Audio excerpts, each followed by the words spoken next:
कल हमने जो टॉपिक डिस्कस किया था वो था कंटिन्यूटी ऑफ ए फंक्शन, और लास्ट में डिफरेंशिएबिलिटी के एक दो पॉइंट बताए थे कि फंक्शन डिफरेंशिएबल कब होता है। डिफरेंशिएबल का मतलब जैसे तुमने पढ़ा है कि साइन एक्स का डिफरेंशियल क्या होता है, कॉस एक्स। तो साइन एक्स जो है वो डिफरेंशिएबल है, जिसका डिफरेंशियल होता है कॉस एक्स। इसी तरह कॉस एक्स ये भी डिफरेंशिएबल है, क्योंकि cos x का डिफरेंशियल होता है माइनस साइन एक्स। तो जैसे कि साइन एक्स और cos x ये डिफरेंशिएबल है हर पॉइंट पर, x की हर वैल्यू पर, लेकिन हर फंक्शन में ऐसा नहीं होता। जैसे tan x जो है वो x equal to pi by 2 पर, जैसे tan x जो है कल हमने बताया था x equal to pi by 2 पर अनडिफाइंड होता है। तो जहां पर फंक्शन अनडिफाइंड होता है, जब फंक्शन ही अनडिफाइंड है तो वो डिफरेंशिएबल नहीं होगा, क्योंकि फंक्शन डिफाइंड होगा तभी उसका डिफरेंशियल डिफाइंड होगा। तो एक इंपॉर्टेंट पॉइंट ये है डिफरेंशिएबिलिटी का कि पहले देखते हैं फंक्शन की कंटिन्यूटी। अगर फंक्शन कंटिन्यूअस है तो वो डिफरेंशिएबल भी, जब अगर कंटिन्यूअस है तो उसकी डिफरेंशिएबिलिटी चेक करनी होती है। और अगर कंटिन्यूअस नहीं है, अगर कंटिन्यूअस नहीं है तो हम डायरेक्ट लिख देंगे नॉट डिफरेंशिएबल, फिर चेक नहीं करना डिफरेंशिएबिलिटी का। तो एक इंपॉर्टेंट पॉइंट जो है डिफरेंशिएबिलिटी का, पहले तो यही है, if a function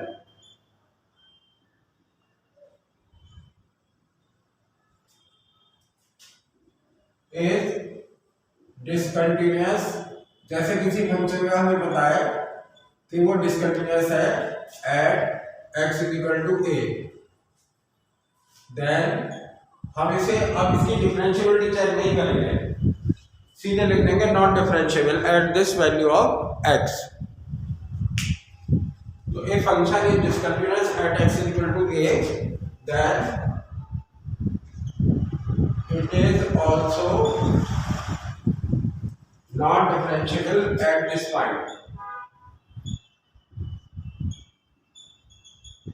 It is also not differentiable at this point.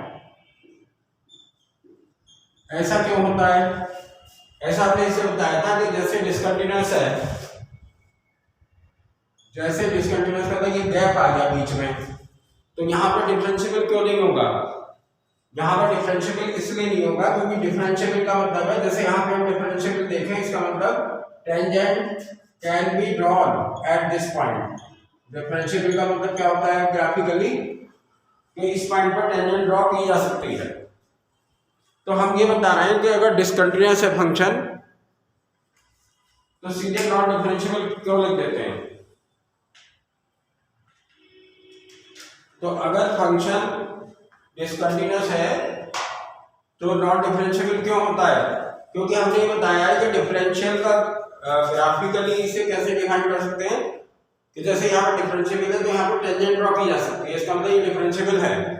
तो अगर ये डिसकंटिन्यूअस है, यहाँ पे गैप है, तो जब गैप है, कर्व का पार्ट ही नहीं है, तो टेंजेंट ड्रॉ नहीं कर सकते।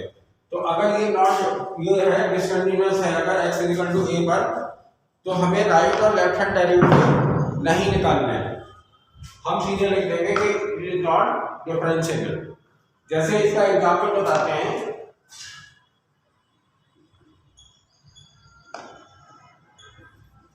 जैसे ये है f(x) equal to tan x, और ये पूछा है x equal to pi by 2 पर चेक करनी है डिफरेंशिएबिलिटी।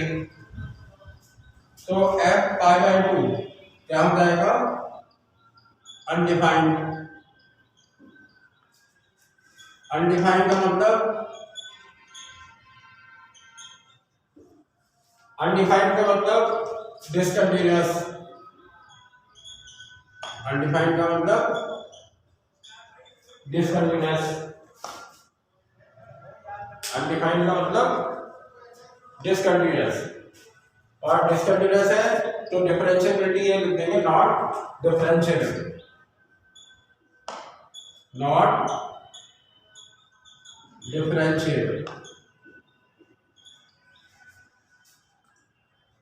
तो ये इंपॉर्टेंट पॉइंट इसलिए है कि अगर डिसकंटिन्यूअस हमें पता है तो डायरेक्ट लिख देंगे नॉट डिफरेंशिएबल। और अगर कंटिन्यूअस है तो हमने कल बताया था कि डिफरेंशियबिलिटी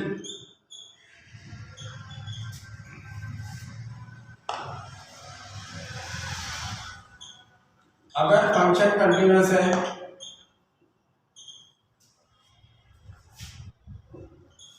तो उसकी डिफरेंशियबिलिटी चेक करने के लिए राइट और लेफ्ट हैंड डेरिवेटिव निकालते हैं। तो अगर कंटिन्यूअस है उसके लिए लिखवा रहे हैं पॉइंट, कल भी लिखवाया था, ये function is differentiable at x is equal to a when differentiable कब होता है जब right hand derivative is equal to हो लेफ्ट हैंड डेरिवेटिव। और राइट हैंड डेरिवेटिव कैसे निकालते हैं, जैसे a पर निकालना है तो limit h goes to 0 f a plus h minus f a upon h, right hand derivative से निकालते हैं। और लेफ्ट हैंड डेरिवेटिव किससे निकालते हैं, लेफ्ट हैंड डेरिवेटिव निकालते हैं limit h goes to 0 f a minus h minus f a upon h. हाँ, तो मेन चीज ये है कि पहले तो हमें कंटिन्यूटी देखनी है।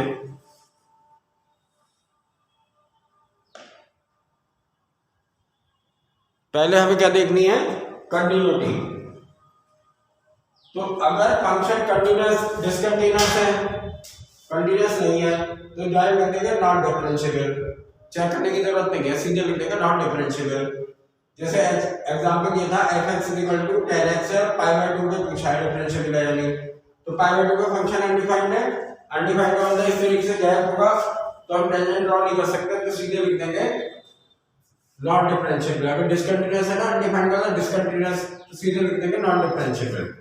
हाँ, tan x का डिफरेंशियल होता है sec²x, लेकिन वो इस पर नहीं होता, बाकी और वैल्यूज पर होता है जब tan डिफाइंड होगा। फिर हमने बताया था अगर कंटिन्यूअस है तो डिफरेंशिएबिलिटी चेक करने के लिए राइट और लेफ्ट हैंड डेरिवेटिव इक्वल होने चाहिए। राइट हैंड डेरिवेटिव होता है limit h goes to 0 f a plus h, a पर चेक कर रहे हैं तो राइट हैंड डेरिवेटिव होता है limit h goes to 0 f a plus h minus f a upon h। और लेफ्ट हैंड डेरिवेटिव होता है limit h goes to 0 f a minus h minus f a upon h। अब हम इसका एक example बता रहे हैं। तो डिफरेंशिएबिलिटी राइट और लेफ्ट हैंड डेरिवेटिव से कैसे चेक करते हैं, लेकिन हमें एक शॉर्टकट और है जिसमें डिफरेंशिएबिलिटी के ये दोनों नहीं निकालने पड़ेंगे, तो उसका भी एग्जांपल बताएंगे। पहले प्रॉपर मेथड से बताएंगे, फिर उसी का शॉर्टकट बता देंगे।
अभी हम कुछ पॉइंट्स लिखवाएंगे, लेकिन पहले एक एग्जांपल बता रहे हैं।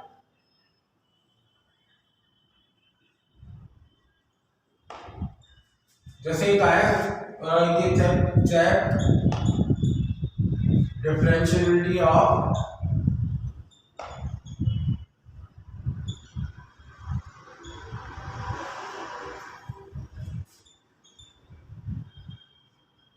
mod x। mod x हमने बताया था कि कंटीन्यूअस होता है हर पॉइंट पे, तो कंटीन्यूअस जब पता होता है तो डिफरेंशिएबिलिटी चेक करनी पड़ेगी राइट हैंड डेरिवेटिव और लेफ्ट हैंड डेरिवेटिव से। तो f(x) = मॉड एक्स है। अब हम किस पे चेक करते हैं? केवल जब मॉड में टर्म जीरो हो। जब मॉड में टर्म जीरो कब हो रही है? x इक्वल टू जीरो पर। तो जीरो को चेक करेंगे, बाकी सब पे डिफरेंशिएबल होता है। तो किस में चेक करेंगे? x इक्वल टू जीरो पर चेक कर रहे हैं। तो पहले राइट हैंड डेरिवेटिव क्या होता है? राइट हैंड डेरिवेटिव में तो फॉर्मूला लिख रहे हैं। राइट हैंड डेरिवेटिव होता है limit h goes to zero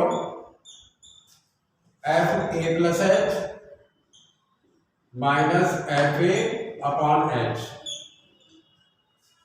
इसमें a क्या है? a है जीरो। ये हमें अपने आप लेना है। जैसे मॉड में टर्म जीरो कब हो रही है उसी पर चेक करते हैं, बाकी सब पे डिफरेंशिएबल होता है। जैसे मॉड x माइनस वन है तो किस पे चेक करेंगे? x इक्वल टू वन पे चेक करेंगे। अच्छा, बाद में चेक करने की जरूरत भी नहीं है, तो तुम्हें समझाने के लिए बता रहे हैं। बाद में हम ये भी बता देंगे, ये शॉर्टकट डायरेक्ट बता सकते हैं किस पे डिफरेंशिएबल नहीं होता है। तो राइट हैंड डेरिवेटिव, तो इसमें a क्या है? a ये है जीरो।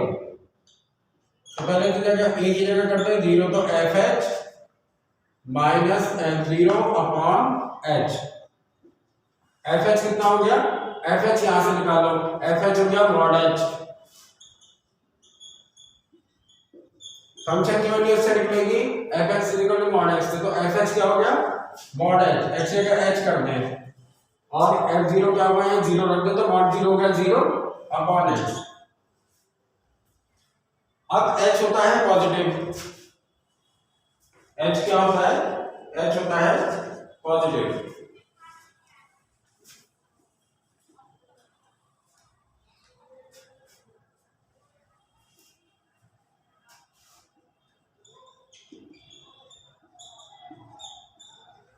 हाँ, मॉड एच। एच क्या होता है? एच होता है पॉजिटिव। तो मॉड एच को एच लिख देंगे। जैसे मॉड 5 को 5 लिख देते हैं और h अपॉन एच ये कैंसिल हो जाएगा, h से ये बचेगा 1। अब इसमें h की वैल्यू जीरो रखते हैं, लेकिन h नहीं है तो ये वैल्यू 1 ही रहेगी। तो ये तो है राइट हैंड डेरिवेटिव। अब निकालेंगे लेफ्ट हैंड डेरिवेटिव। ये limit h goes to zero f a minus h minus f a upon h. अब ए रख दे जीरो, तो f minus h limit h goes to zero. यहाँ ए जीरो रख दें, जीरो पे चेक कर रहे हैं। ये तो फॉर्मूला लिखा है ए जीरो, यहाँ zero, F zero upon minus H. अब एफ माइनस एच यहां से निकालेंगे तो क्या आएगा? Mod minus H. ये क्या आएगा? Mod minus H.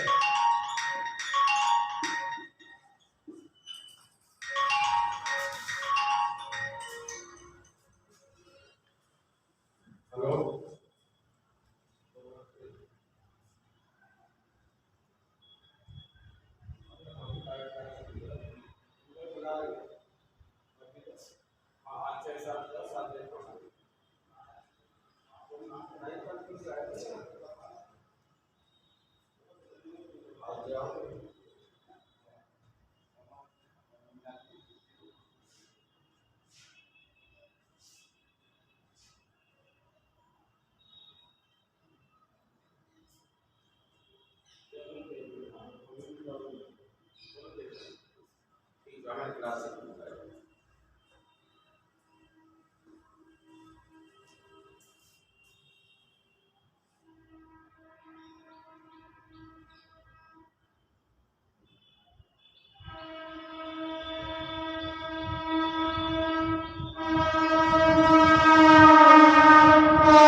Mod minus H क्या होगा? एच, जैसे मॉड -5 को लिख देते हैं 5,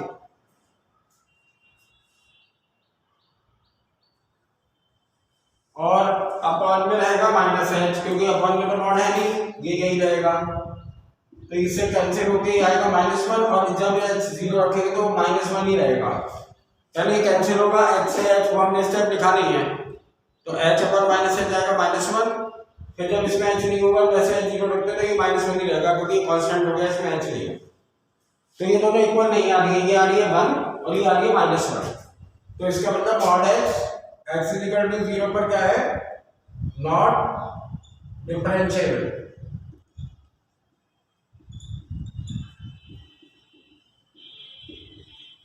अब एमसीक्यू के लिए हमें ये पॉइंट याद रखना है। अब हम ऐसे पॉइंट लिखवाएंगे जिसमें पूरा सॉल्व नहीं करना पड़ेगा, हम डायरेक्ट बता सकते हैं कि जब मॉड में टर्म 0 होती है तो उस वैल्यू पे नॉट डिफरेंशिएबल होता है। अब हमें ये कुछ नहीं करना, हमने तुम्हें समझाने के लिए करा था कि कोई क्वेश्चन अगर चेक करना हो, कंटिन्यूअस हो फंक्शन, जैसे इसके बारे में बताइए कंटिन्यूअस होता है, इसके बारे में बताइए कंटिन्यूअस होता है तो डिफरेंशिएबिलिटी चेक करनी पड़ती है, तो राइट हैंड और लेफ्ट हैंड डेरिवेटिव निकालते हैं। तो किसी क्वेश्चन में तुम्हें निकालना पड़े तो इससे निकाल लेना, नहीं तो जैसे ये वाला क्वेश्चन है तो इस तरह के क्वेश्चन जो आएंगे जो हम फाइंड करवा रहे हैं उसमें निकालने की जरूरत नहीं है, तुम डायरेक्ट बता सकते हो कि डिफरेंशिएबल है या नहीं है। तो अब हम कुछ पॉइंट लिखवा रहे हैं डिफरेंशिएबिलिटी के।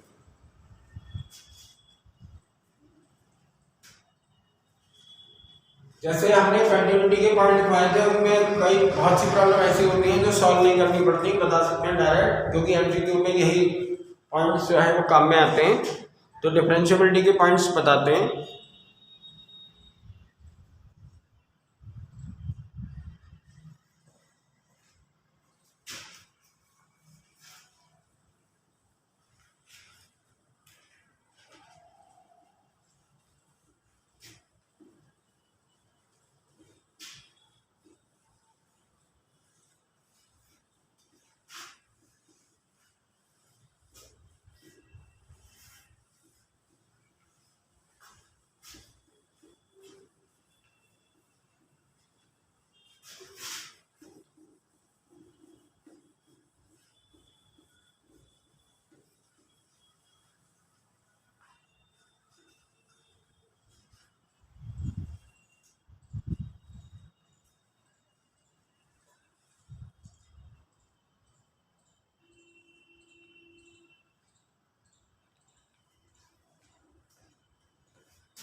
हाँ, तो ये सब important points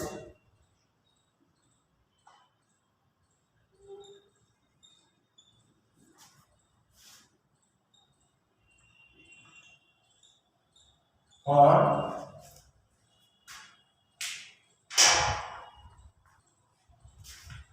differentiability.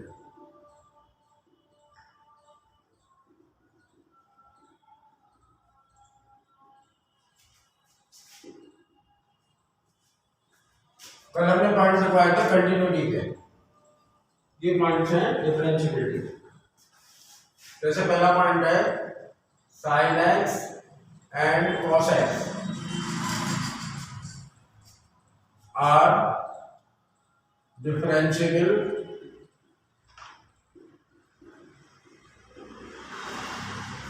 Eight all real numbers. और रियल नंबर्स कैसे लिख देते हैं, x belongs to r, तो sin x and cos x are differentiable at all real numbers। तो इसमें डिफरेंशिएबिलिटी चेक मत करना, अगर इसका कोई क्वेश्चन हो तो सीधे लिख देना not differentiable.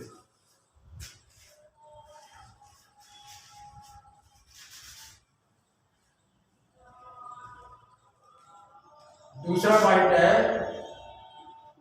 tan x and sec x are not differentiable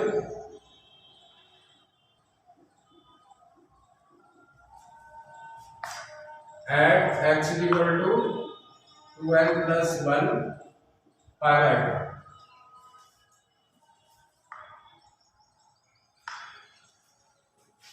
2। कल हमने बताया था कि इसमें डिसकंटिन्यूअस होता है, tan ऑफ sec इसमें क्या होता है, डिसकंटिन्यूअस। और आज ही बताया था कि जब डिसकंटिन्यूअस है तो डायरेक्ट लिख सकते हैं नॉट डिफरेंशिएबल। तो tan x का डिफरेंशियल sec स्क्वायर x होता है, लेकिन वो इन वैल्यूज पर नहीं होता, इनको छोड़ के बाकी सब पे होता है। जैसे sec x का डिफरेंशियल होता है sec x tan x, लेकिन इन वैल्यूज पे नहीं होता क्योंकि इन पे sec x अनडिफाइंड है। तो जब अनडिफाइंड होगा तो उसका डिफरेंशियल भी अनडिफाइंड होगा। तीसरा था cot x and cosec x, ये भी कल कंटिन्यूटी में लिखाया था, आर नॉट डिफरेंशिएबल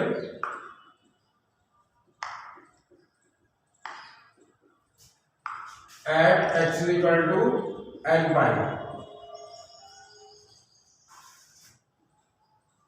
चौथा ये है not x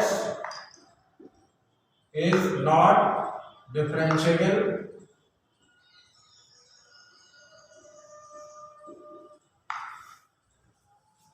eight x equal to 0।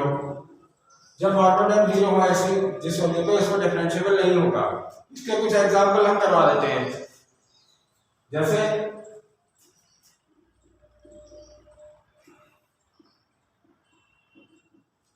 ये है f(x) equal to mod x minus 1 x minus 2। हाँ, तो सीधे ही लिख देंगे नॉट डिफरेंशिएबल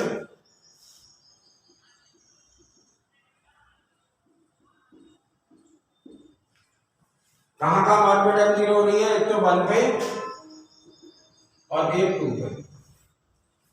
तो कहाँ पे डिफरेंशिएबल नहीं होता, जहाँ पे मान पे टाइम 0 होती है। जैसे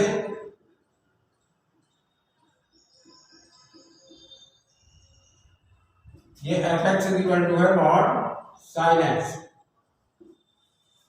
तो मॉड में आप sin x है, तो sin x कब 0 होगा, जब x इक्वल टू होगा n पाई, जब x इक्वल टू होगा n पाई। तो इसका मतलब इन पॉइंट्स पे क्या लिख देंगे सीधे, नॉट डिफरेंशिएबल।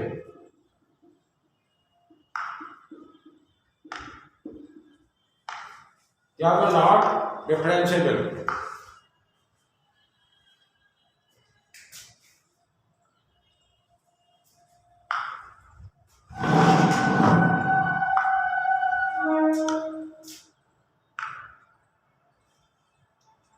तीसरा एग्जांपल है, वही मॉड में अलग अलग फंक्शन है, जैसे साइन अकेला होता है साइन तो होता है डिफरेंशिएबल। यहाँ देखो cos sin x है, तो मॉड में आप देखेंगे जब टर्म 0 हो रही है वहां पे क्या होगा, नॉट डिफरेंशिएबल। तो कितने नंबर ऑफ पॉइंट्स हो गए, इनफाइनाइट नंबर ऑफ पॉइंट्स। जैसे f(x) इक्वल टू है mod log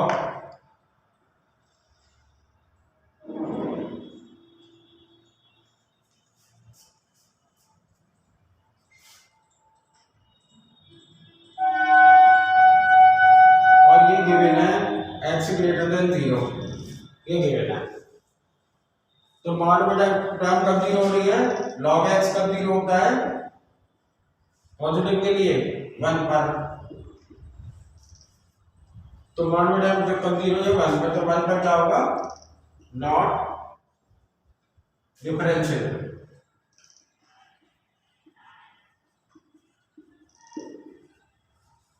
not differentiable.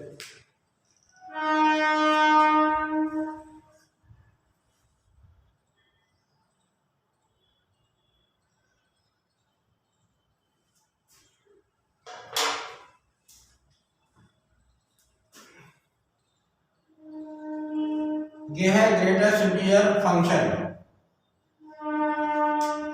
GIF, greatest integer function. तो greatest function integer function is not defined, is not differentiable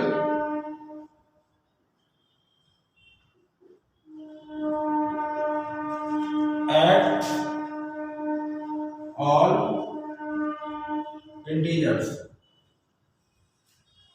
ये कल से रिलेटेड है, ये भी कल हमने बताया था तो मॉड एक्स जो है इंटीजर पे डिसकंटिन्यूअस होता है, और आज जब ये बताया जहां पे डिसकंटिन्यूअस होता है वहां पे सीधे लिख सकते हैं नॉन डिफरेंशिएबल।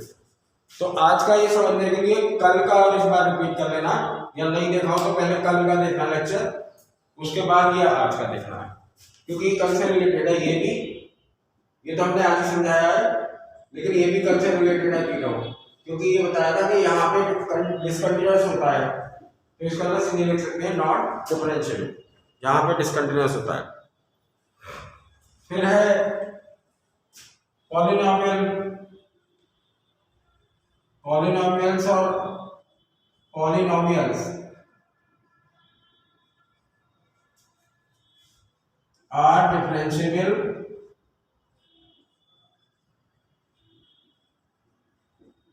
और ऑल रियल नंबर्स, सभी रियल नंबर पे डिफरेंशिएबल होता है, सभी रियल नंबर पे डिफरेंशिएबल होते हैं पॉलिनोमियल, जैसे क्वाड्रेटिक है, क्यूबिक है।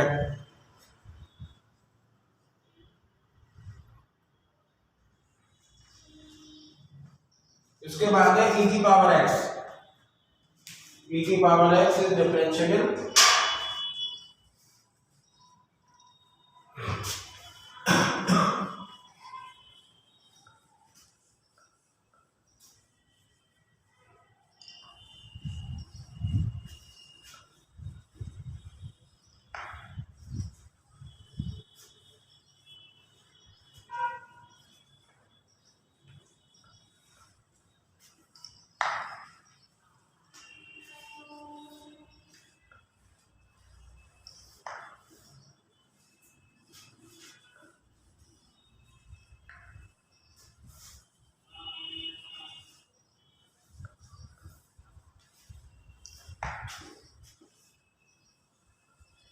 आपके लिए फंक्शन e की power x,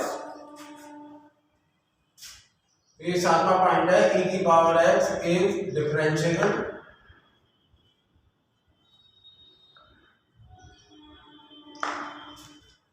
eight all real numbers, eight all real numbers. लेकिन अगर ये पूछा हो e की पावर मॉड x, जैसे ये है f(x) = e की पावर मॉड x, तो हमने बताया था कि मॉड में जब टर्म 0 होती है तो वहां पे डिफरेंशिएबल नहीं होता, अगर केवल e की पावर x है तो डिफरेंशिएबल, और e की पावर मॉड x है तो इसमें मॉड के लिए देखेंगे, मॉड में टर्म कोई 0 नहीं है तो नॉट डिफरेंशिएबल एट x = 0। अच्छा, ये जो हमने 6-7 पॉइंट लिखवाए हैं, इनके अलावा कोई क्वेश्चन हो तो वो इस तरीके से करना, वो हम इसी में ही समझा दे रहे हैं। जैसे हमने ये कहा होगा कि 0 पर चेक करना है डिफरेंशिएबल है या नहीं, 0 पर, तो एक बार लेंगे x > 0, तो जब x > 0 है तो मॉड x को लिख देंगे x, मॉड x को क्या लिख देते हैं x। अब इसका कर दो डिफरेंशियल, तो e की पावर x का e की पावर x, अब इसमें रख दो 0, तो ये हो गया राइट हैंड डेरिवेटिव। अब ये शॉर्टकट बताना है, कोई क्वेश्चन करना हो इसके बारे में पता है, और जो क्वेश्चन है वो इस तरीके से करेंगे। कल भी हमने बताया था, एक शॉर्टकट बताया था। अब लेंगे राइट हैंड डेरिवेटिव के लिए तो greater than 0, left hand derivative के लिए तो लेस देन 0, तो मॉड x को क्या लिख देते हैं, जब x नेगेटिव होता है तो मॉड x को लिखते हैं e की पावर -x, मॉड x को लिखते हैं -x। कब, जब x नेगेटिव होता है तो मॉड x को लिखते हैं -x। अब इसका डिफरेंशियल, तो पहले तो e की पावर x का माइनस, e की पावर -x का e की पावर -x, -x का -1, अब इसमें रख दें 0, तो ये आएगा -1, e की पावर 0 बन जाएगा, तो ये हो गया लेफ्ट हैंड डेरिवेटिव। तो अगर क्वेश्चन करना हो तो शॉर्टकट मेथड ये है, इस तरीके से क्वेश्चन करेंगे हम। और कोई क्वेश्चन हो, राइट के लिए ग्रेटर लेना पहले, और मॉड x को x रख देंगे, और लेफ्ट के लिए पहले ग्रेटर देन 0 लेंगे तो मॉड x लेंगे, फिर डेरिवेटिव के लिए, राइट हैंड डेरिवेटिव के लिए इसमें इसका डिफरेंशियल करके और 0 पर चेक करना है तो 0 रख देना। लेफ्ट हैंड डेरिवेटिव के लिए x लेस देन 0 लिखेंगे, तो x लेस देन 0 के कॉर्ड x को लिखते हैं -x, तो इसी बार -x, फिर इसका डिफरेंशियल, फिर इसमें 0 रख देंगे, तो -1। ये दोनों इक्वल नहीं आ रहे तो नॉट डिफरेंशियल। तो क्वेश्चन इस तरीके से करते हैं, लेकिन ये जो पॉइंट्स लिखा है इनके लिए सॉल्व करने की जरूरत नहीं है, तो डायरेक्ट लिख सकते हैं। तो डिफरेंशिएबिलिटी के लिए टाइम इतना ही मिला था। अब हम टॉपिक जो शुरू कर रहे हैं वो कर रहे हैं एप्लीकेशन ऑफ डेरिवेटिव। कौन सा शुरू कर रहे हैं? Application of derivative. क्योंकि कंटिन्यूटी और डिफरेंशिएबिलिटी के लिए एक लेक्चर मिला था, तो हमने कल एक लेक्चर इसको दिया था और आधा लेक्चर लगभग इस पे और हो जाएगा।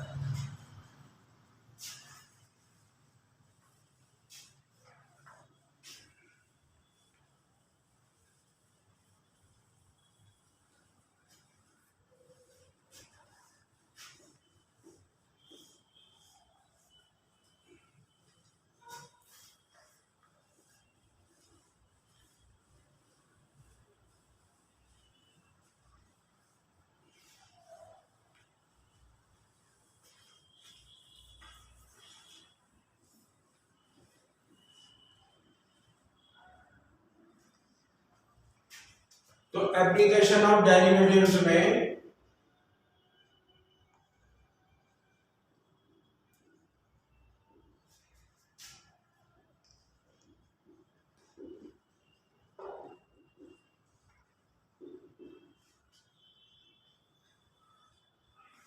इसमें मेनली जो आते हैं वो 4 टॉपिक आते हैं।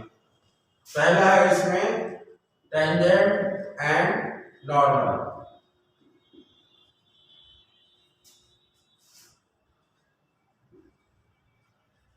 पहला टॉपिक क्या है? Tangent and normal.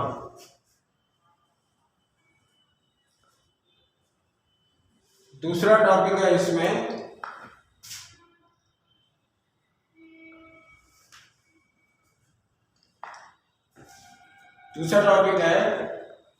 वो है increasing and decreasing function. Increasing and decreasing function.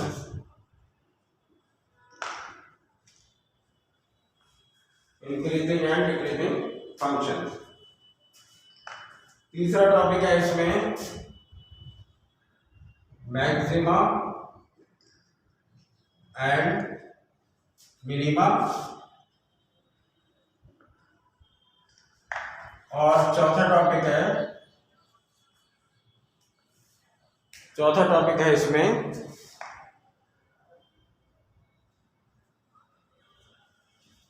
कि जैसे ये दिया हो कि area is increasing at this rate या volume is increasing at this rate of measures. चौथा ये।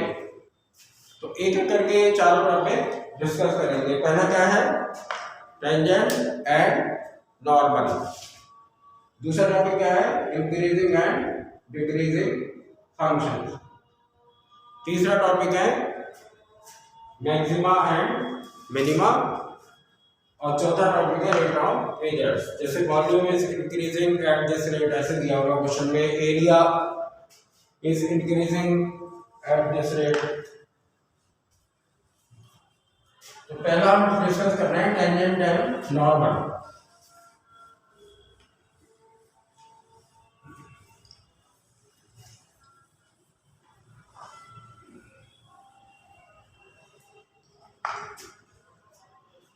तो पहला टॉपिक है टेंजेंट एंड नॉर्मल।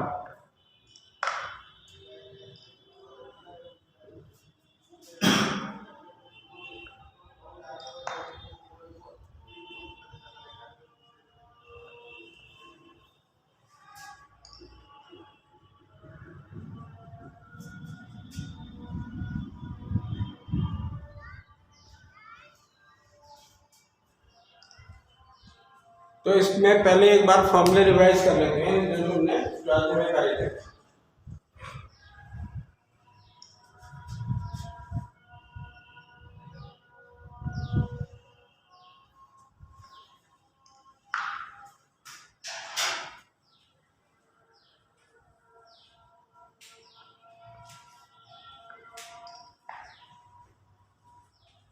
पहला फॉर्मूला है इसमें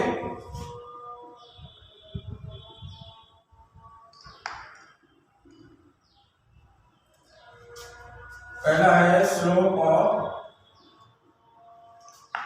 टेंजेंट।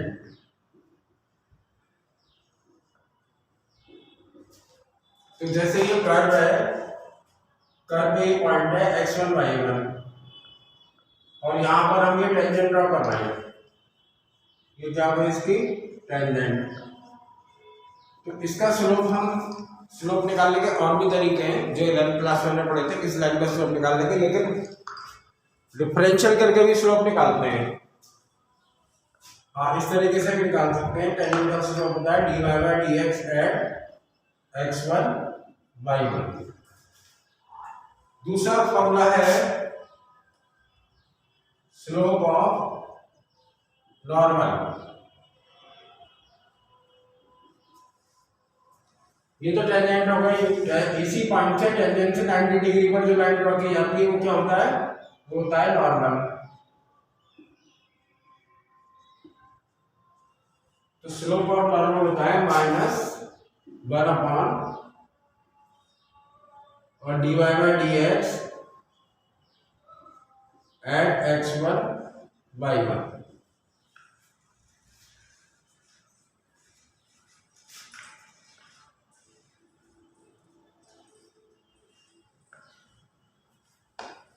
स्लोप ऑफ नॉर्मल होता है -1 upon dy by dx at x1 y1। क्योंकि टेंजेंट का स्लोप होगा जैसे ये है m, तो इसके परपेंडिकुलर लाइन का स्लोप होता है -1 upon m।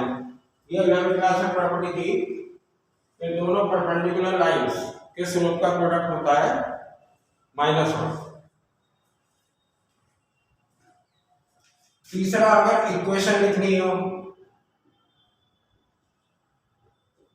Equation of tangent और नॉर्मल, हाँ तो दोनों की इक्वेशन लिखने का एक ही फॉर्मूला है, y minus y1 is equal to m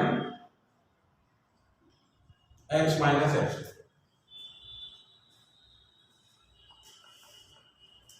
y minus y1 is equal to m x minus x1।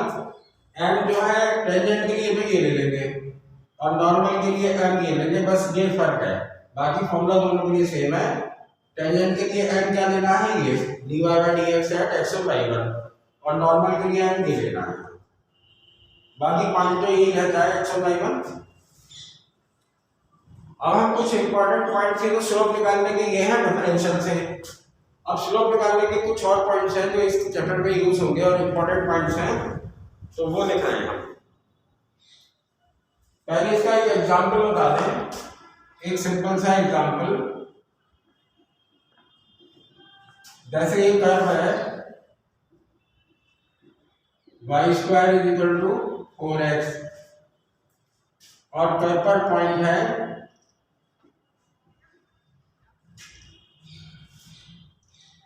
Curve पर पॉइंट है 1 2। अब ये जो कर्व है इसके इस पॉइंट पर हमें टेंजेंट और नॉर्मल की इक्वेशन लिखनी है। तो पहले तो करेंगे इसका डिफरेंशियल, तो इसका डिफरेंशियल होगा 2y dy upon dx is equal to 4। तो dy अपॉन dx होगा 2 अपॉन y।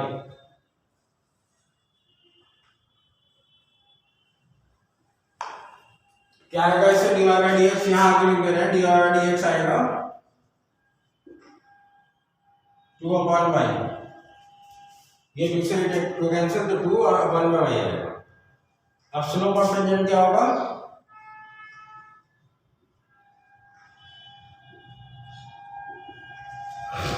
ये होगा dy by dx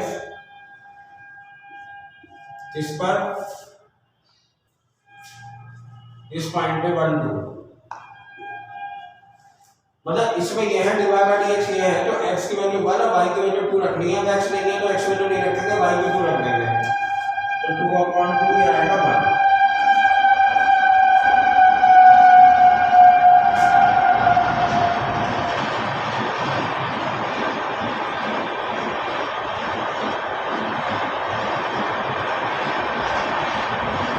equation of tangent क्या होगी, y minus y1 is equal to m x minus x1। तो m इसमें ये लेना है जो dy बाई dx की वैल्यू 0.4 रखते आई थी, ये लेना है। तो y माइनस y1 कितना है 2, m कितना है 1 और x माइनस x1 कितना है 1। अब इसमें ये 2 इधर लेके इस इक्वेशन को लिखते हैं, ये आएगी y equal to x plus 1। Normal के लिए क्या करते हैं, नॉर्मल के लिए स्लोप ऑफ नॉर्मल क्या होता है, स्लोप ऑफ नॉर्मल होता है -1 अपॉन, और ये जो dy बाई dx की वैल्यू आई थी तो ये -1 अपॉन, और ये जो dy बाई dx की वैल्यू आई थी जैसे 2 आती तो -1/2 हो जाता। अब तो 1 है, यहाँ तो 1 ही रहेगा, ये यहाँ dy बाई dx की वैल्यू फ्री है तो ये आएगा -1। अब इक्वेशन इससे लिख देंगे m -1 हो जाएगा। तो इक्वेशन ऑफ नॉर्मल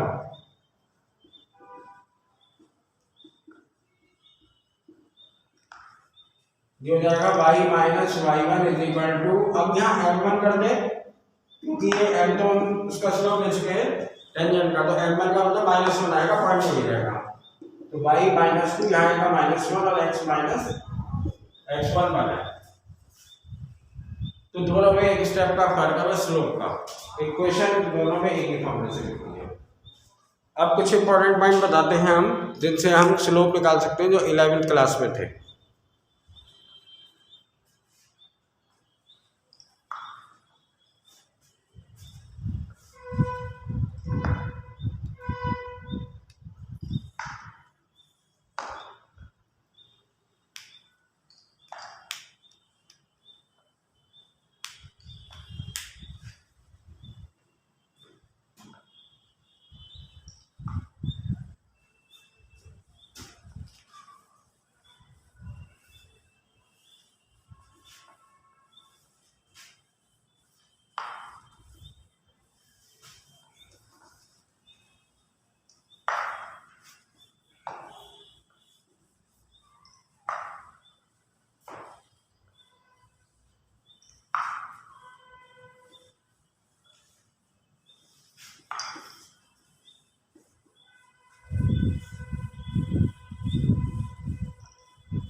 अब ये है कि जिनसे हम स्लोप निकाल सकते हैं, तो डिफरेंशियल कैसे निकालते हैं जो कि समझाया था। एक और पॉइंट्स हैं जिनसे हम स्लोप निकाल सकते हैं।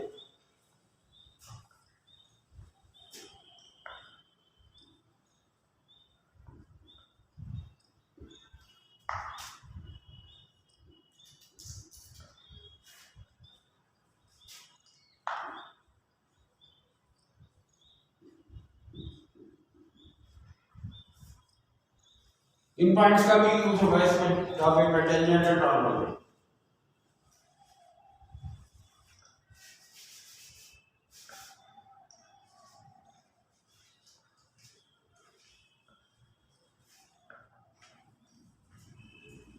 पहला पॉइंट है कि ये कंडीशन दी है, line is parallel to x axis, या ब्रैकेट में लिख देते हैं और परपेंडिकुलर टू वाई एक्सिस, एक ही बात है।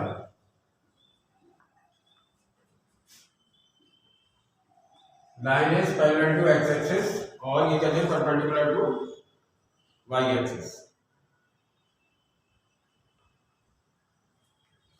तो जब ये कंडीशन दी होती है तो स्लोप ऑफ लाइन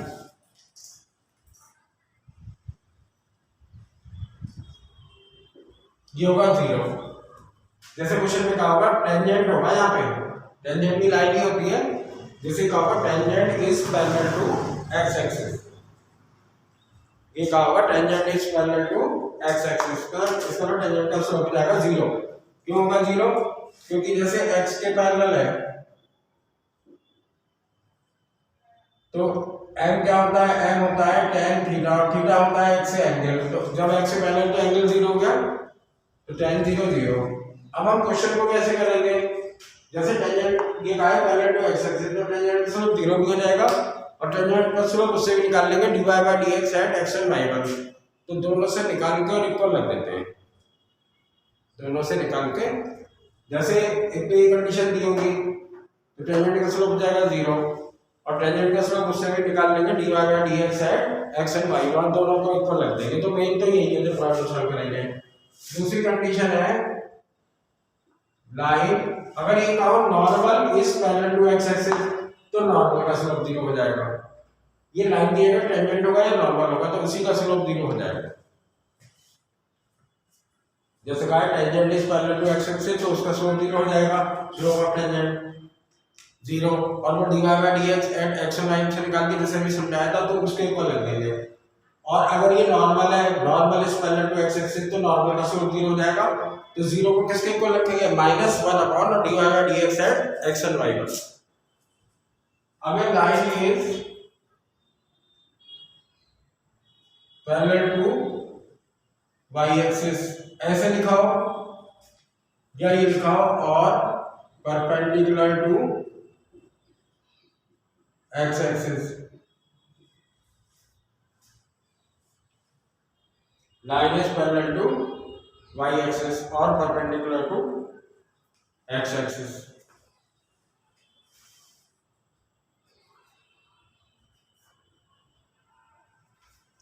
तो इसका मतलब y के पैरेलल है, तो स्लोप ऑफ लाइन क्या हो जाता है, स्लोप ऑफ लाइन ये हो जाता है इनफाइनाइट।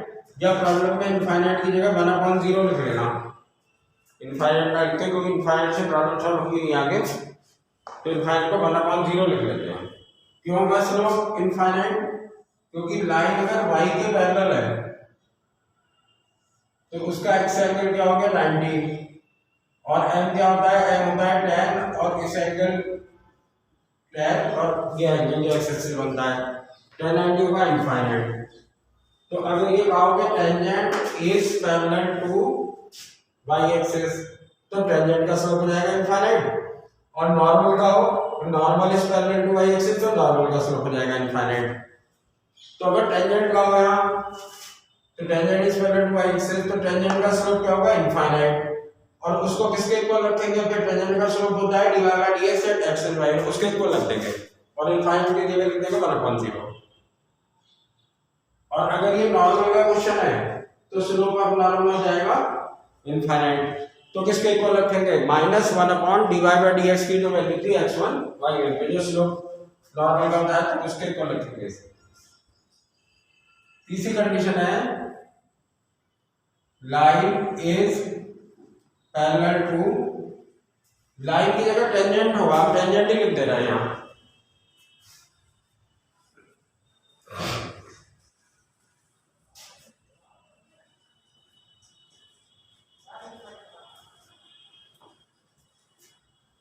जैसे क्वेश्चन में एक आओ टेंजेंट इज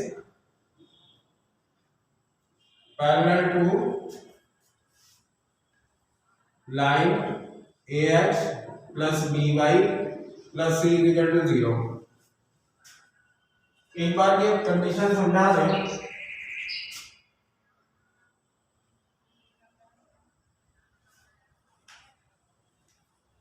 जैसे ये कर्व है, कर्व की यह है टेंजेंट, ये तो हो गई कर्व को जो यहाँ टच कर रही है, ये हो गई टेंजेंट। अब टेंजेंट इस लाइन के पैरेलल है, ये लाइन है ax plus by plus c equal to 0। ये कर्व पर ये पॉइंट है, पॉइंट पर ये होगा टेंजेंट, टेंजेंट इस लाइन के पैरेलल है। तो हमने 11th में पढ़ा था कि जैसे ये गिवन लाइन है, जैसे लाइन की इक्वेशन दी गई, तो इसका स्लोप क्या होता है, slope of line ax plus by plus c equal to 0 क्या होता है इसका स्लोप, ये होता है minus coefficient of x upon coefficient of y, minus A upon B. तो ये जो लाइन है इसका स्लोप हो गया माइनस ए अपॉन बी। अब टेंजेंट इसी के पैरेलल है, तो जब दो लाइन पैरेलल होती है तो दोनों के स्लोप इक्वल होते हैं, तो स्लोप ऑफ टेंजेंट क्या हो जाएगा,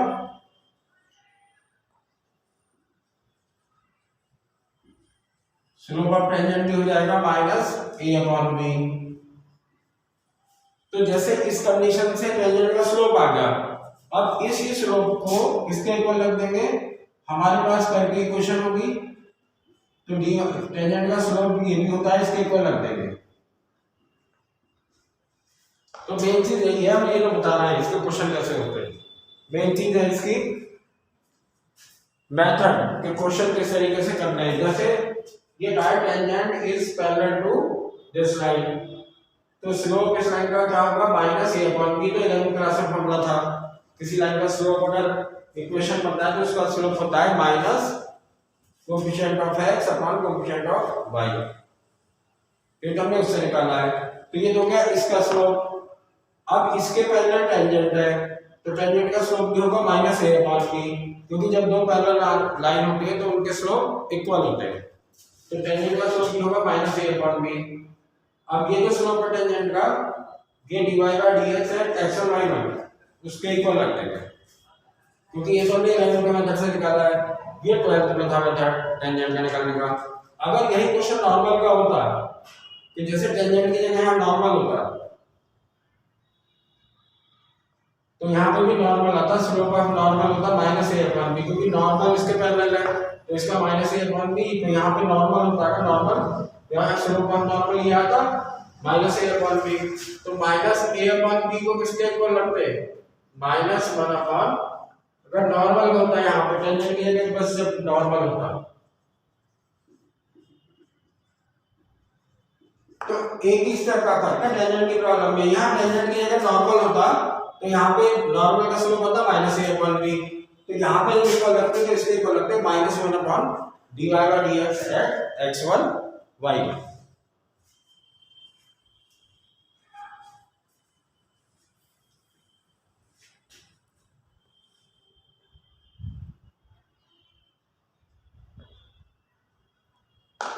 चौथा पॉइंट है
चौथा पॉइंट है इसमें,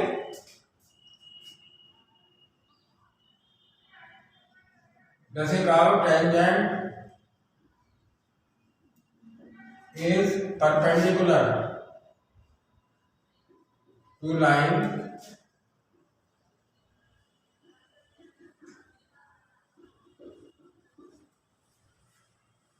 एक बार फिगर बना के बताते हैं, ये कर्व है, ये टेंजेंट है, ये कर्व के हुए टेंजेंट, और ये टेंजेंट के परपेंडिकुलर ये लाइन है 90 डिग्री पर टेंजेंट से, ये लाइन है ax plus by plus c equal to 0।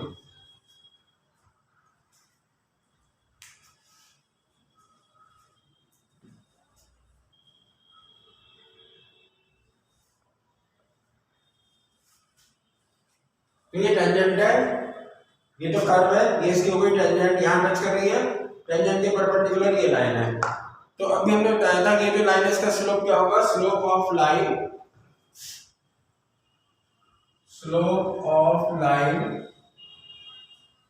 ax plus by plus c is equal to 0 is, इसका स्लोप होगा माइनस a अपॉन b।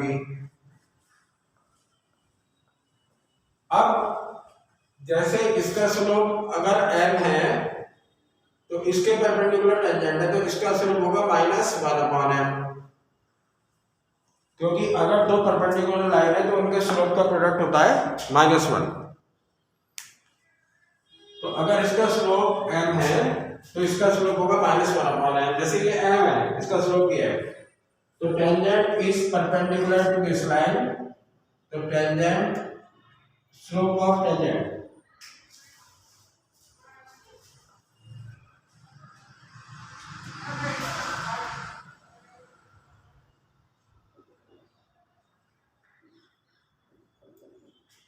ये होगा, जैसे ये साइन चेंज करके और रेसिप्रोकल कर देते हैं, माइनस है तो प्लस और इसका रेसिप्रोकल, b ऊपर a नीचे, क्यों? क्योंकि ये और ये परपेंडिकुलर लाइंस हैं, तो for perpendicular lines n1 n2 क्या होता है, ये होता है -1 and m1 m2 is equal to -1। तो इन दोनों का प्रोडक्ट -1 कब आएगा, जब ये माइनस पे हम प्लस कर दो और ये रेसिप्रोकल कर दो, b ऊपर a नीचे, तो ये टेंजेंट का स्लोप आ गया। तो ये तो इस कंडीशन से आया है। अब हम आगे प्रॉब्लम करेंगे तो जो टेंजेंट का स्लोप है इसे को लिख देंगे, जो टेंजेंट का स्लोप ये भी होता है dy by dx at x1 y1। तो पहले तो स्लोप हम इस कंडीशन से ही आ जाएगा,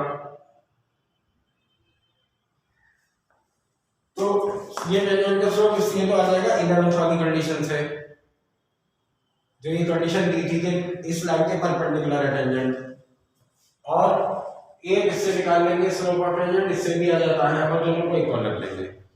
अगर यहीं पे नॉर्मल टेंजेंट की जगह नॉर्मल होता तो क्या करते, और नॉर्मल, तो नॉर्मल के लिए कुछ नहीं करना, ये तो यही आएगा ऐसे b अपॉन a, यहाँ नॉर्मल का slope -1 upon dy by dx at x1 y1 उसके इक्वल।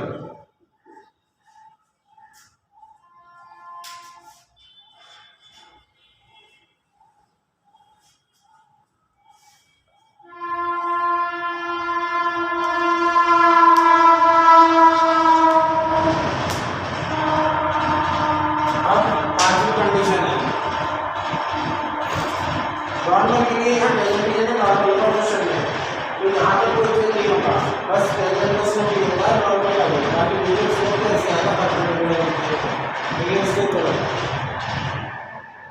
अब हम इसके आगे डायरेक्ट प्रॉब्लम कर सकते हैं। यहाँ तक की कंडीशन अगर तुम्हें याद है कि जैसे लाइन की क्वेश्चन ये है और परपेंडिकुलर का ध्यान रखना, तो इसका क्वेश्चन है टेंजेंट का, तो ये होगा b अपॉन a इज इक्वल टू और dy by dx at x1 y1, और अगर ये नॉर्मल है और ये इस लाइन के परपेंडिकुलर है तो b अपॉन a is equal to -1 upon dy by dx at x1 y1। तो इसके आगे हम प्रॉब्लम करेंगे। अब पांचवी condition, fifth,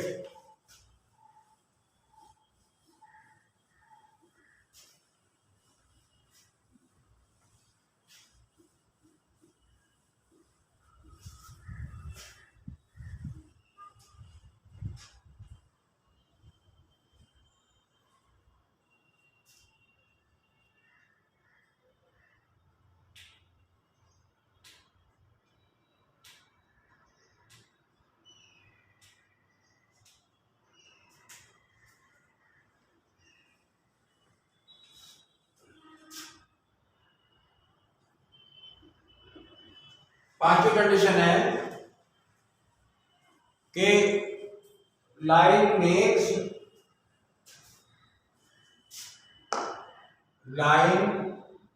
makes equal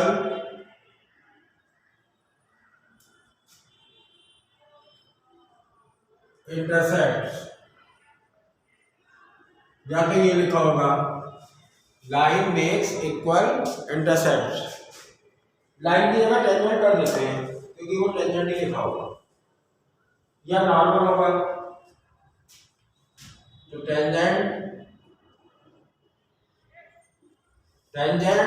makes equal intercept, और ये लिखा होगा इक्वली इंक्लाइंड, एक ही बात है, इक्वली इंक्लाइंड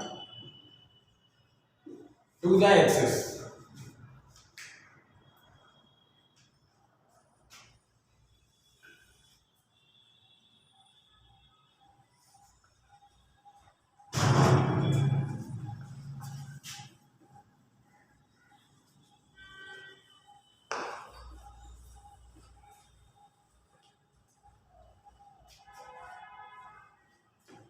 हाँ लिखा है टेंजेंट मेक्स इक्वल इंटरसेप्ट और equally inclined to the axis. अगर ये कहा हो तो इसका मतलब होता है ये एक्स एक्सिस, ये वाई एक्सिस।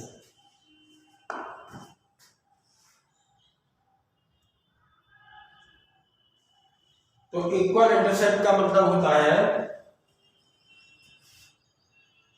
कि ये जो लाइन है, जो भी है टेंजेंट हो या नॉर्मल हो, ये जो लाइन है इंटरसेप्ट, इक्वल इंटरसेप्ट का मतलब कि ये इंटरसेप्ट, ये एक्स इंटरसेप्ट, ये वाई इंटरसेप्ट होता है, तो दो ही होते हैं, तो ये इंटरसेप्ट इक्वल है, ये इंटरसेप्ट इक्वल है। तो जब ये इंटरसेप्ट इक्वल है तो ये एंगल तो हो गया 90 और ये दोनों साइड एंगल की इक्वल हो गई, तो ये 45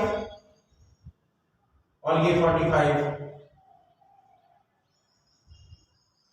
तो स्लोप के लिए इधर से देखते हैं एंगल, ये तो पता होगा, तो ये हो गया 135, तो इसका स्लोप m, ये हो गया tan की वैल्यू 135 पे क्या होती है -1, tan थीटा होता है ना स्लोप, और तो tan 135 का इसका स्लोप हो गया -1। लेकिन ये तो इंटरसेप्ट की 4 कंडीशन होती हैं, इंटरसेप्ट की कितनी कंडीशन होती हैं? 4। ये लाइन ऐसे भी हो सकती थी, तो स्लोप ये देखते हैं, यहां से देखते हैं ना पॉजिटिव डायरेक्शन से, तो इसमें स्लोप इससे आता, तो स्लोप कितना हो जाता? 1।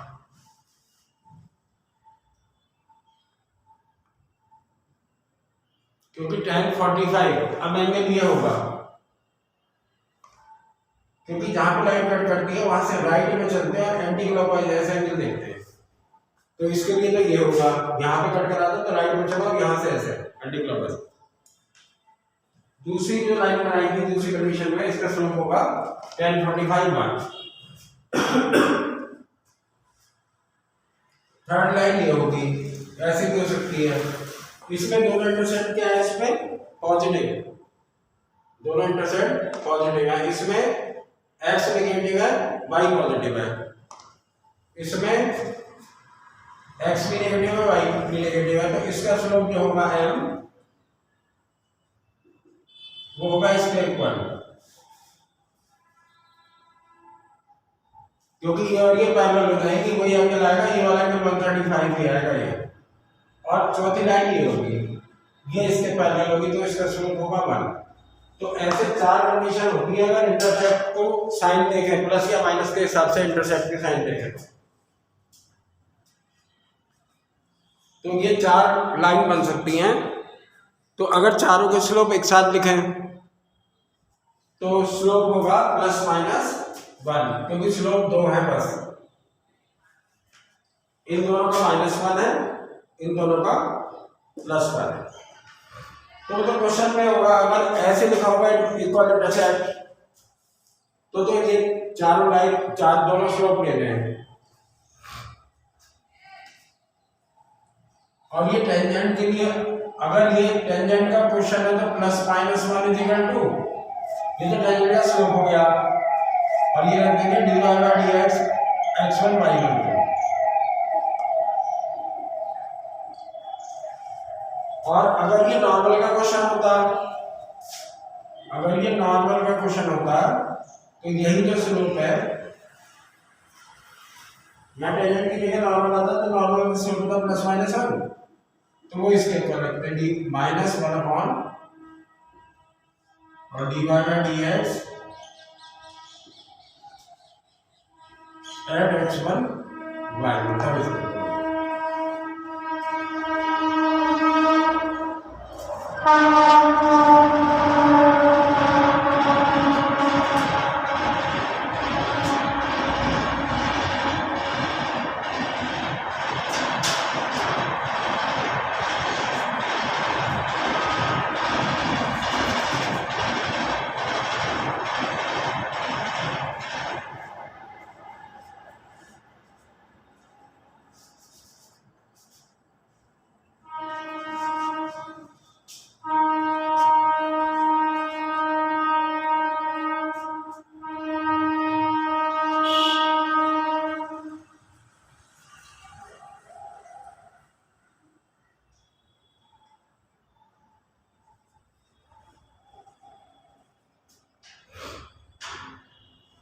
अब इसमें अलग अलग कंडीशन भी बन सकती हैं, जैसे एक आए लाइन टेंजेंट मेक्स, अब इसी में बताना है और कंडीशन क्या बन सकती है इसी के लिए फिफ्थ पॉइंट में। जैसे एक आए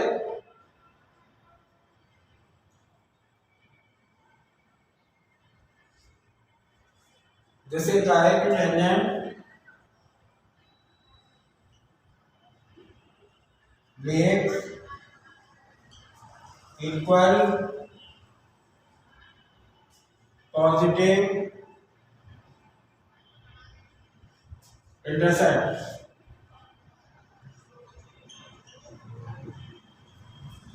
तो अगर ये होता है कि टेंजेंट जो है वो केवल को पॉजिटिव इंटरसेप्ट है तो इसका मतलब है कि पॉजिटिव डायरेक्शन में कट करते हुए जाएगी तो एक ही लाइन होगी और इसका स्लोप हो जाता माइनस।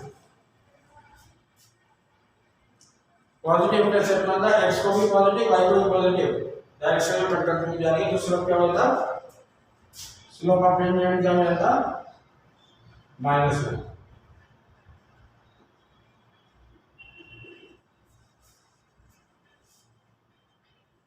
दूसरी इसमें ऐसे भी कंडीशन नहीं हो सकती है, टेंजेंट की जगह नॉर्मल भी हो सकता है, वो हमने हर पॉइंट में बताया ही है। अगर टेंजेंट की जगह नॉर्मल का क्वेश्चन होगा तो इसकी जगह ये रख देंगे, बस इधर नहीं रहेगा तो हम स्लोप दिखाएं। जैसे होता है टेंजेंट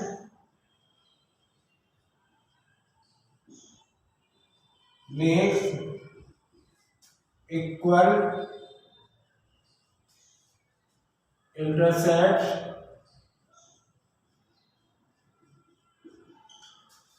ऑफ सेम साइड, तो मतलब जो इंटरसेप्ट है वो उनका साइन सेम है, या तो दोनों पॉजिटिव है या दोनों नेगेटिव है।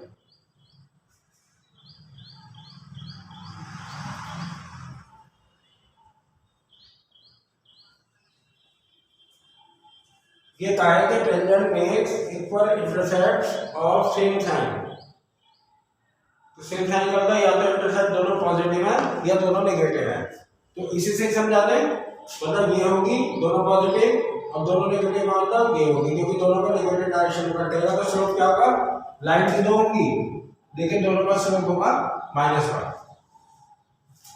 दोनों का स्लोप होगा -1।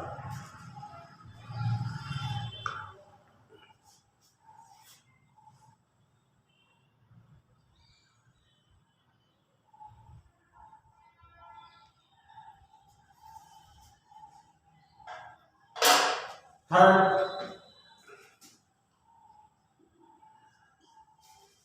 ये कहा गया tangent makes equal intercepts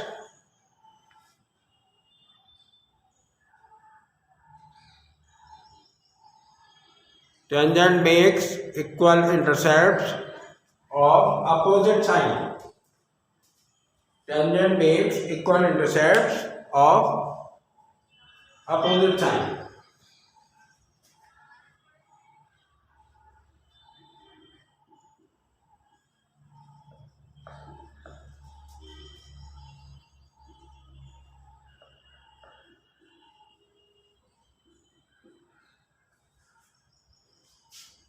of opposite sign.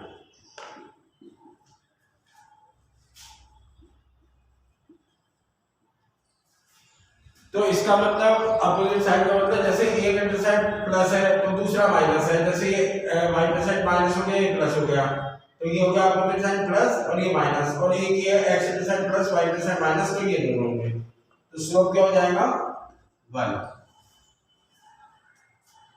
तो इस तरीके से कंडीशन में ये तीन, जैसे पांचवें में ये जो कंडीशन है ये तीन पार्ट में आ सकती है।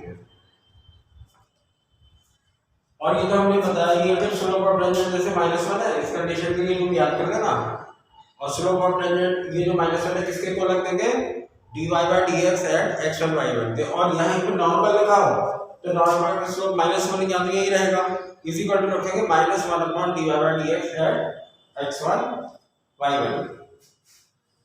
तो ये इसके इंपॉर्टेंट पॉइंट्स हैं,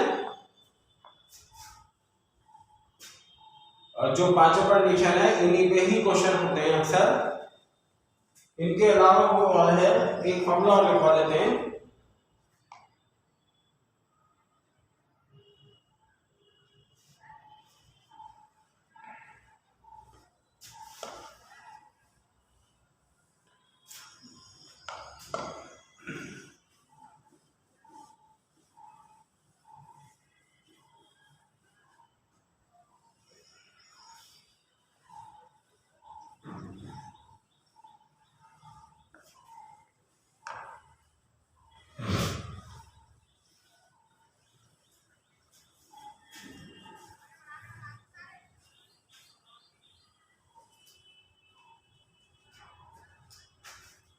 लास्ट एक फॉर्मूला है एंगल ऑफ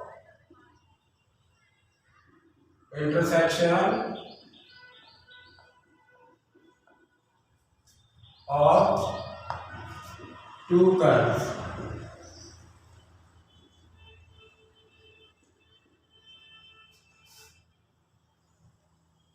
इसमें हमारे पास ये दो कर्व होंगे, मतलब उनकी इक्वेशन दी होगी, दो कर्व की इक्वेशन दी होगी, तो पहले तो हम निकालते हैं दोनों को सॉल्व करके point of intersection x1 y1, और angle of intersection of curve ये कहलाता है कि जैसे ये पॉइंट ऑफ इंटरसेक्शन है ये तो होगी इसकी टेंजेंट, तो इसका स्लोप निकाल लेंगे m1, ये इसकी टेंजेंट है, इसका स्लोप m1, और ये हो गई दूसरे कर्व की टेंजेंट, तो इसका स्लोप ये हो जाएगा m2। तो इन टेंजेंट के जो बीच का एंगल है ये क्या रहता है angle of intersection of curves. कहते तो इसे angle of intersection of curves है, लेकिन होता है ये angle of intersection of angle between tangents of curves होता ये है। तो m1 और m2 को ऐसे निकालते हैं, पहले कर्व का डिफरेंशियल करके,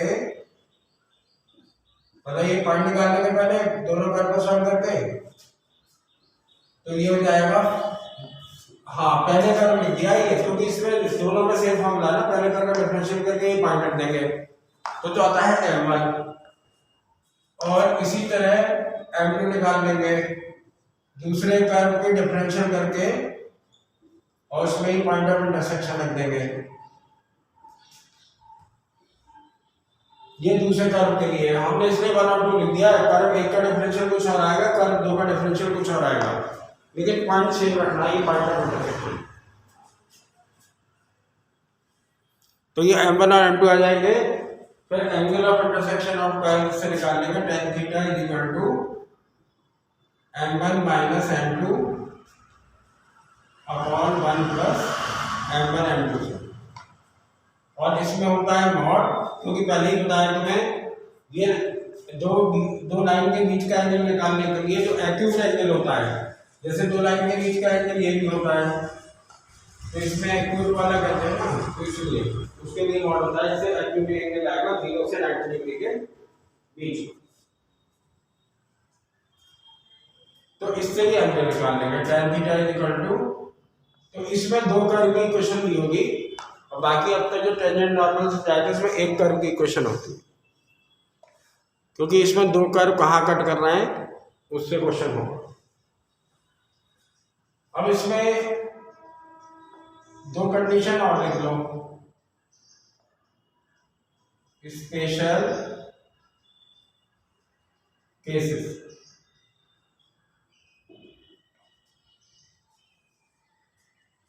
तो पहला ये है इसमें if curves cut orthogonally, curve 90 degree पर कट करते हैं तो होता है m1 m2 is equal to -1। 90 degree की एक ही कंडीशन है, जब भी दो लाइन 90 डिग्री पे कट करते हैं ये होता है m1 m2 is equal to -1, जो तुमने 11th में पढ़ा है। तो इसमें इसमें भी क्वेश्चन आ जाता है और इसमें भी आता है। दूसरे कंडीशन ये भी होती है कर्व्स टच ईच अदर।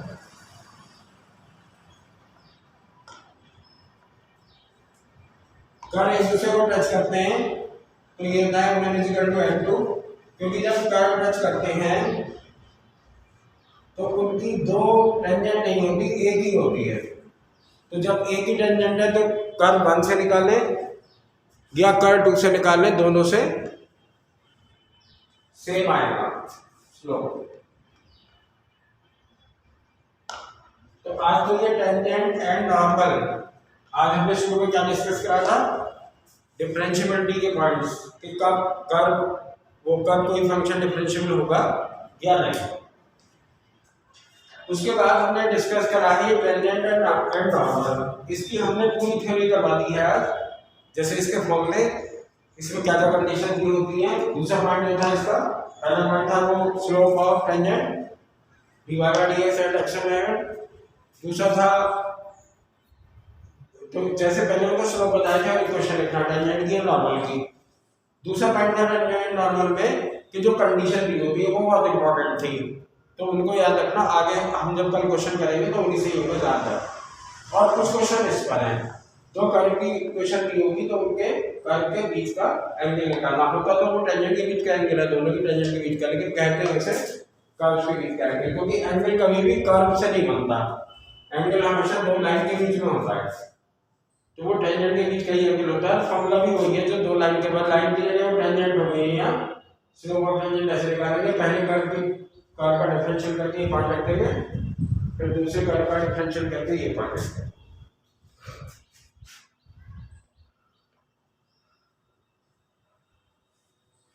अब इसमें दो कंडीशन दी होंगी। आगे लिखा होगा कर्व्स कट ऑर्थोगोनली, का मतलब 90 डिग्री पर कट करना है, तो m1 m2 इक्वल टू -1, पहले m1 m2 इससे निकालेंगे, फिर m1 m2 इक्वल टू -1, फिर कर्व टच ईच अदर।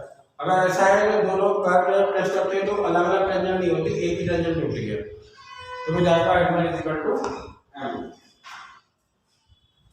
तो कल हम इसके प्रॉब्लम्स डिस्कस करेंगे और पहले 1 घंटे इसकी प्रॉब्लम करने के बाद बाकी जो आधा घंटा बचेगा उसमें हाफ एन आवर जो होगा लास्ट का, उसमें हम अगले टॉपिक के फॉर्मूले बताएंगे जो होगा इंक्रीजिंग एंड डिक्रीजिंग फंक्शंस।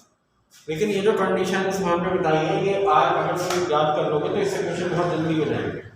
वैसे इसके क्वेश्चन थोड़े जल्दी होते हैं।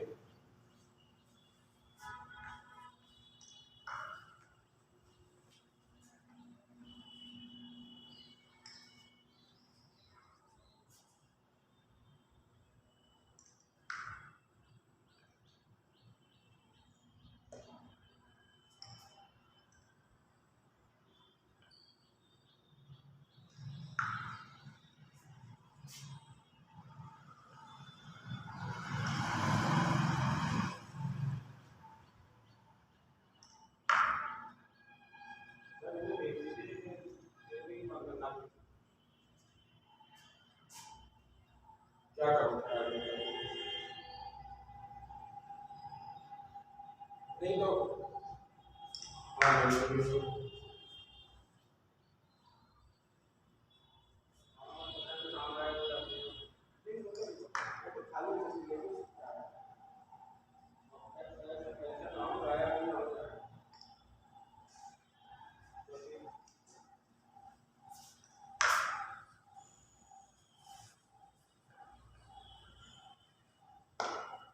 मेरी फीमेल से मसला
करेगा मेल करिए, बता दीजिए मुझे।